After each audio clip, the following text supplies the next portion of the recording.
Poor Don Anselmo, the Virgin Mary took him to I heaven. have to commit a sin, Padre.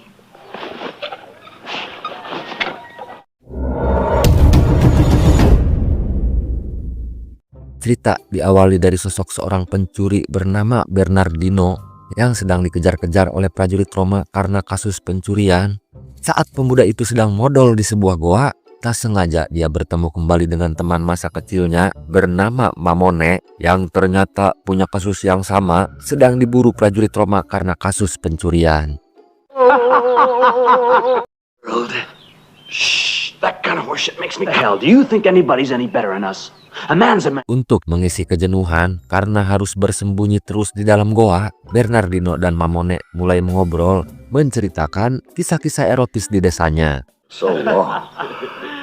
Tell us what traitors, panderers, those users, and bigots. Cerita pertama datang dari Mamone. Dia menceritakan tentang kasus perselingkuhan seorang istri bangsawan yang suaminya menjabat sebagai kepala desa di kampung Salvatore. Kepala desa itu bernama Rancaglione. Dia punya istri cantik bernama Caterina.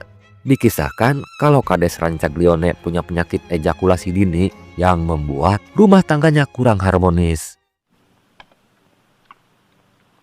Haha, the strangeness of growing old. Karena suaminya tak mampu memuaskan nafkah batinnya, Bukades diam-diam sering menyelinap keluar kamar, memanfaatkan kamar pembantunya. Bukades sering membawa masuk pemuda di kampungnya untuk memuaskan kebutuhan biologisnya. Selama bertahun-tahun, perselingkuhan itu tak diketahui oleh suaminya. Go let him in.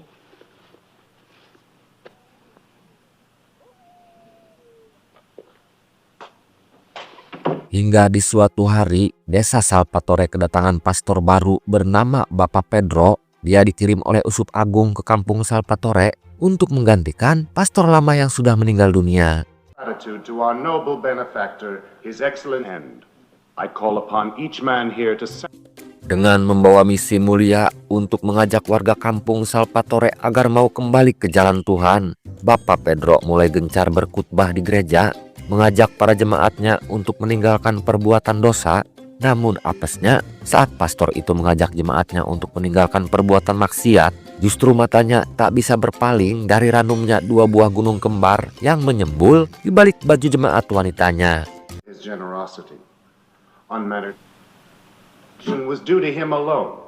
May we all be. Sementara di sore harinya, para pemuda mulai tebar pesona dengan bernyanyi dan bermain gitar di depan rumah kepala desa. Mereka menunggu giliran mendapat jatah tutumpakan dengan istri kepala desa. Sementara suaminya terlihat frustasi setelah tak mampu memuaskan istrinya di atas ranjang. Jangankan sampai basah kuyup dengan keringat, hanya satu kali goyangan Pak Kades tumbang di atas ranjang. My Caterina. What makes you think I've changed so? I'd give 10 years of my life. Karena kecewa dengan suaminya, Bukades nekat mengajak ke-6 pemuda di desanya untuk janjian ketemuan di sebuah bangunan kosong dekat rumahnya. Bukades yang meminta agar para pemuda itu mau menggilir tubuhnya yang sedang haus belayan dan kepuasan batin yang tidak didapatkan dari sosok suaminya.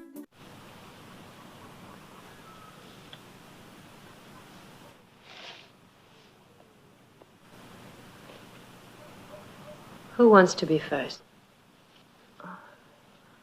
Sementara di gerejanya, Bapak Pedro sudah tak tahan melihat keseksian tubuh jemaat wanitanya bernama Rebecca. Meskipun sudah punya suami, tubuh Rebecca terlihat padat berisi. Karena sudah tak tahan membawa hulu ledak nuklir yang terus menegang, Bapak Pedro pun membohongi jemaatnya kalau penebusan dosa hanya bisa dilakukan di rumah wanita tersebut. Tanpa curiga, Rebecca mengiyakan permintaan pastornya. Then how shall we do it? I have to commit a sin, Padre. Have confidence in your Father Confessor. You're a priest. You're supposed to be praying for our souls. How shall we do it? We'll do it very well, don't you? Dengan ditemani dua anak kecil yang jadi pelayannya, Bapak Pedro mendatangi rumah Rebecca. Karena suaminya bekerja sebagai pengembala domba, setiap hari Rebecca hanya tinggal sendirian di rumahnya. Situasi tersebut memuluskan rencana Bapak Pedro untuk masuk ke rumah wanita tersebut.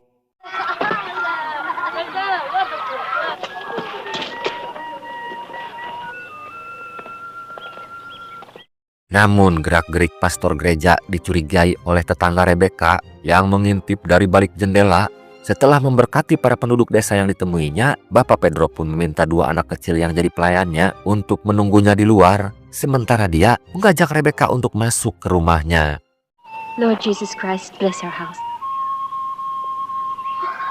Awalnya Bapak Pedro menyuruh Rebecca untuk membuka bajunya agar cipratan air suci yang dibawanya bisa langsung menghapus dosa-dosanya. Karena percaya kalau Bapak Pedro bisa mensucikan tubuhnya, Rebecca pun mengikuti semua ritual yang dilakukan oleh Bapak Pedro, termasuk memasukkan dingdongnya yang besar dan panjang sebagai syarat dosa di tubuhnya bisa dibersihkan.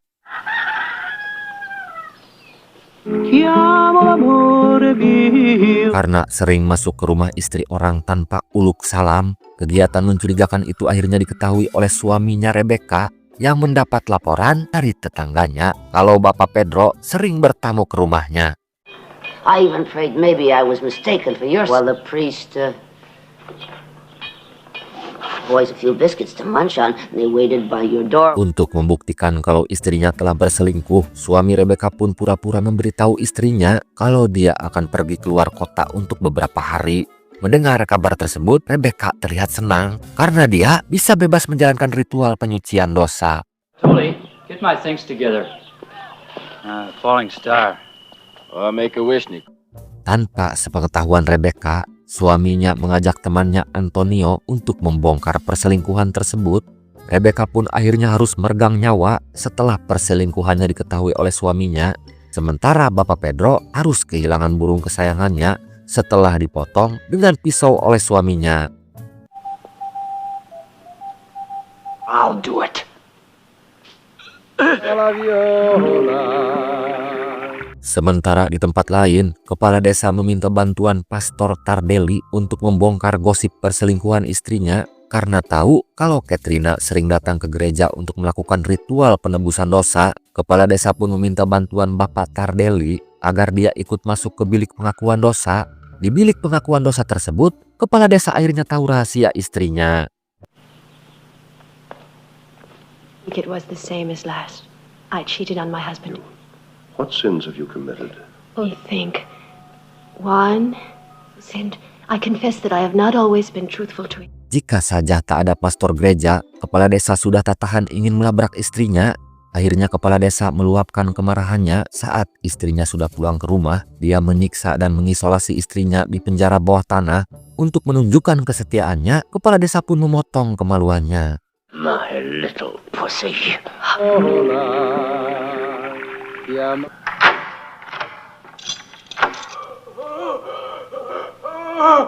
Kisah perselingkuhan Bukades adalah obrolan terakhir yang diceritakan oleh Mamone kepada Bernardino sahabatnya sebelum keduanya dikagetkan dengan kemunculan sosok dukun bernama Pepito yang kebetulan mau buang hajat di gua tersebut. They say time heals all wounds. Oh, I'm sorry. Saat Mamone menyapanya, tak sengaja dia melihat tas yang dibawa oleh dukun Pepito. Mamone pun berbisik di telinga Bernardino. Keduanya punya rencana jahat untuk merampok dukun tersebut. I feel much better. Kedua pencuri itu mulai menjual kesedihan agar dukun Pepito mau menerima mereka sebagai asistennya. Karena merasa kasihan, dukun Pepito menerima 2 pencuri itu sebagai karyawannya. Namun di tengah jalan, kedua pemuda itu justru membunuh dan merampoknya.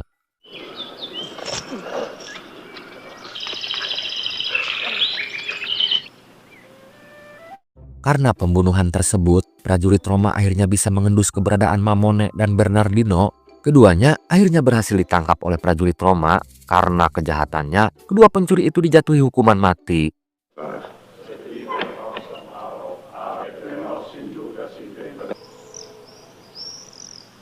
Nardino Camaradella, you will be executed tomorrow. Di sebuah padang rumput, seorang pengembala kambing terlihat sedang rebahan sambil bernyanyi. Dia bernama Uccio, pengembala kambing yang punya istri cantik bernama Della Madonia.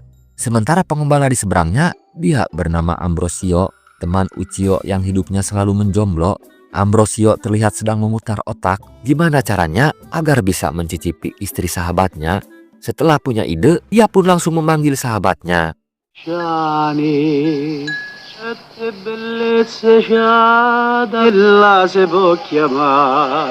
Ambrosio kemudian mengajak temannya taruhan dengan cara Uchiyo harus mengembalakan kambing miliknya, sementara dia akan mengembalakan kambing milik Uchiyo. Yang duluan bisa membuat kambing-kambing itu kenyang, dialah yang jadi pemenangnya. You! Everybody else here sleeps with sheep except... What's a sheep got that's so good?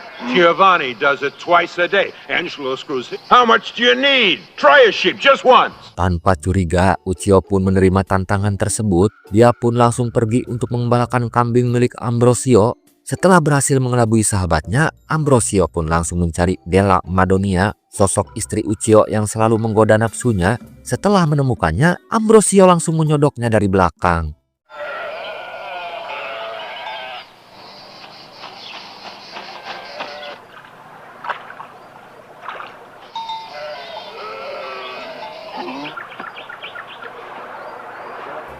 Dengan trik tersebut, Ambrosio bisa berkali-kali menggagahi istri sahabatnya, hingga di suatu hari, istri Uchiyo akhirnya mengadu ke suaminya kalau dia telah diperkosa oleh Ambrosio. Mendengar pengakuan istrinya, Uchiyo pun seperti disambar petir di siang bolong.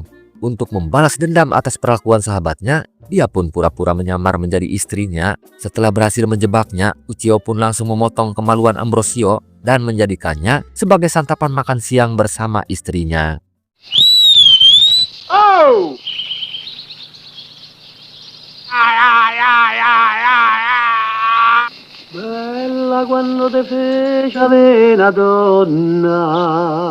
Kisah dua pengembala kambing itu akhirnya menutup dongeng yang diceritakan oleh Bernardino untuk menghibur dia dan Mamone yang sedang menunggu eksekusi mati di dalam penjara. Dan selanjutnya, giliran Mamone yang menceritakan dongeng untuknya.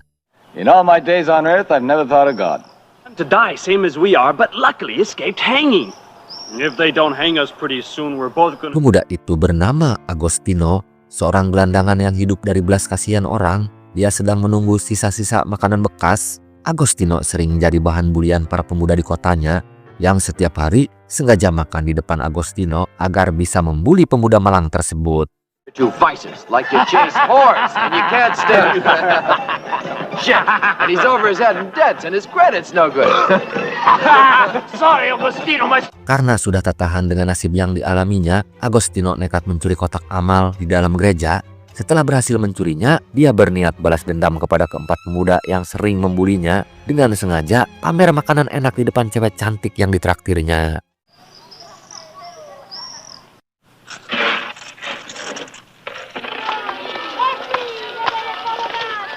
God helps those who help themselves. Your table is taken. Karena sering mencuri kotak amal, lama-kelamaan aksinya dicurigai oleh pastor gereja bernama Bapak Antonio. Namun Agostino berhasil mengelabui pastor gereja dengan mengaku kalau dia ingin bertobat dan kembali ke jalan Tuhan. Terharu melihat niat tulus pemuda tersebut, Bapak Antonio pun menawarkan pekerjaan buat Agostino untuk menjadi pelayannya. One can only obey God's will. Then as of now, you are my valet. I do need... Verily, my daily bread is not easily gotten. Setelah menjadi pelayan seorang pastor, kehidupan Agostino berubah drastis. Dia tak lagi kesulitan dengan keuangan. Apalagi Pastor Antonio ternyata seorang penggila seks. Agostino mendapat tugas untuk mencari gadis-gadis muda yang mau diajak tidur oleh Pastor Antonio. Merasa telah memegang kartunya, Antonio pun berencana untuk menguras uang majikannya. Hey, you pig, what do you think you're... It's your mother is so proud of. Isn't she beautiful? Wasn't I telling the truth, young man?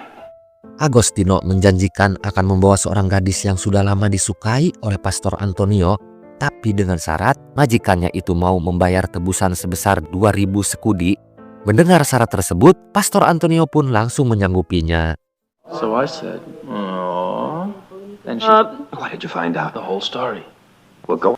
Then that means she'll agree to come and see me. Setelah siasatnya berhasil, Agostino menyamar menjadi sosok gadis yang disukai oleh majikannya.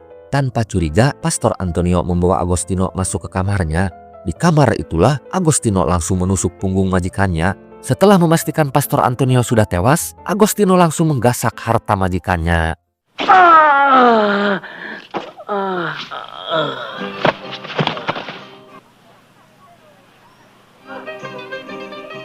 Namun dalam pelariannya, Agostino berhasil ditangkap oleh prajurit Roma. Dia pun akhirnya dijatuhi hukuman pancung oleh pengadilan gereja. Bought and sold horses and livestock, a good business. You want to hear it? You ready? Kisah Agostino tersebut menjadi penutup trilogi kehidupan yang diceritakan oleh dua pencuri bernama Mammone dan Bernardino. Sebelum kedua pencuri itu mendapat kunjungan terakhir dari sipir penjara yang membawa ahli cukur untuk membersihkan wajah keduanya dan mendapat bimbingan doa dari pastor gereja agar mau bertobat di malam terakhirnya. Dan besok paginya keduanya akhirnya tewas dieksekusi mati atas kejahatannya. Cerita pun akhirnya selesai. Margarita, she knows it. And she says, what's wrong? You're not...